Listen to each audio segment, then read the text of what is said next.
കൈരളിയുടെയും അശ്വമേധത്തിൻ്റെയും സംയുക്തമായിട്ടുള്ള ഒരു ആഘോഷമാണത്.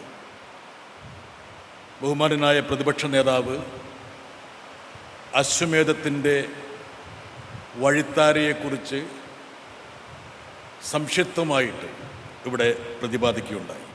ഞങ്ങളുടെ senior producer സതീഷാണ് GS പ്രദീപിനെ കണ്ടെത്തിയത്.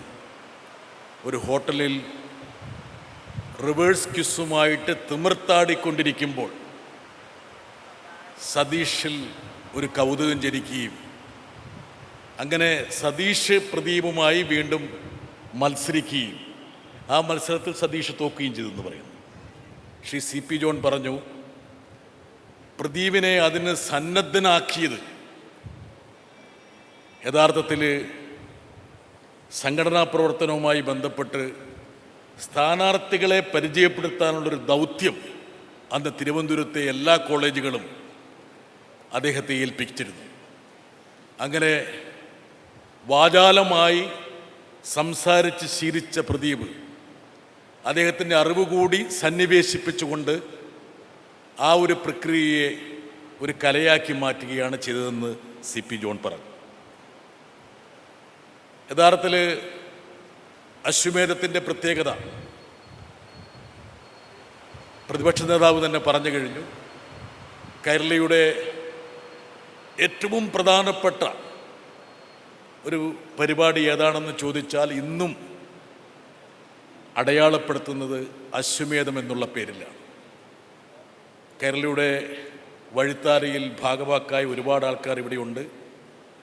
കൃഷ്ണകുമാറുണ്ട്, വെങ്കട്ടരാമനുണ്ട്, പ്രഭാവർമ്മയുണ്ട്, ബെറ്റി ഉണ്ട്, പിന്നെ ഒരുപാട് പേര് നമ്മോടൊപ്പമുണ്ട്. ഇന്ന് പ്രദീപ് മറ്റൊരു സബരിയിലേക്ക് പ്രവേശിക്കുന്നതിൻ്റെ ഭാഗമായിട്ടാണ് അശ്വമേധത്തിൻ്റെ 25ാം വാർഷികം കൂടി നമ്മളിവിടെ ആഘോഷിക്കുന്നത്. യഥാർത്ഥത്തിൽ ടെലിവിഷനൊരു പ്രത്യേകതയുണ്ട്. ഏതെങ്കിലും ഒരു പരിപാടി വന്നാൽ ടെലിവിഷന് മാത്രമല്ല, ബേസിലെ സിനിമയ്ക്കും അതിനെ അനുകരിക്കുക എന്നുള്ളൊരു പരിപാടിയുണ്ട്. പക്ഷേ ഇതുവരെ ആർക്കും അനുകരിക്കാൻ കഴിയാത്തൊരു പരിപാടിയാണ് അശ്വമേധം എന്ന് പറയുന്നത്. അത് പ്രദീപിൻ്റെ മാത്രം ഒരു സിദ്ധിയായിരിക്കും. പ്രദീപ് ഈ അശ്വമേധവുമായിട്ട് പോകാത്തൊരിടമില്ല. കപ്പലിൽ പോയി അശ്വമേധം കളിച്ചു, വിമാനത്തിൽ പോയി അശ്വമേധം കളിച്ചു, ആർട്ടിക്കയിൽ പോയി, അന്റാർട്ടിക്കയിൽ പോയി, കോളേജ് ക്യാമ്പസുകളിൽ പോയി, എല്ലാ ഇടങ്ങളിലും പ്രദീപ് അശ്വമേധം കളിച്ചിട്ടുണ്ട്.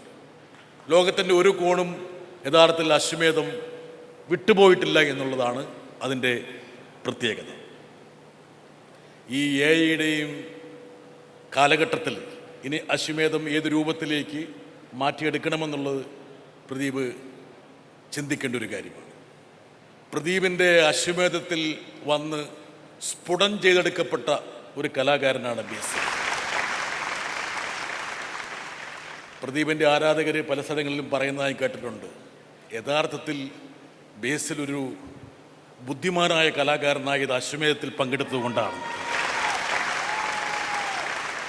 ഇന്ന് ഡൽഹിയിലൊക്കെ പല ഓഫീസുകളിൽ പോകുമ്പോൾ പലരും മലയാള സിനിമയെക്കുറിച്ചൊക്കെ പറയുമ്പോൾ ബേസിലിനെ പോലുള്ള ചെറുപ്പക്കാരെക്കുറിച്ചൊക്കെ പറയാറുണ്ട്. അപ്പം ഞാനത് സൂചിപ്പിച്ചപ്പോൾ ബേസിൽ ചോദിച്ചു, പ്രധാനമന്ത്രി എന്നെക്കുറിച്ച് എന്തെങ്കിലും പ്രത്യേകിച്ച് പറഞ്ഞിരുന്നോ എന്ന്. പ്രധാനമന്ത്രിയും കാണുന്നുണ്ടാവും ബേസിലെ, പേടിക്കണ്ട. അത്രത്തോളം വിസ്തൃതമായ പ്രതലത്തിലേക്ക് പോയ ഒരു പരിപാടിയാണ് അശ്വമേധം.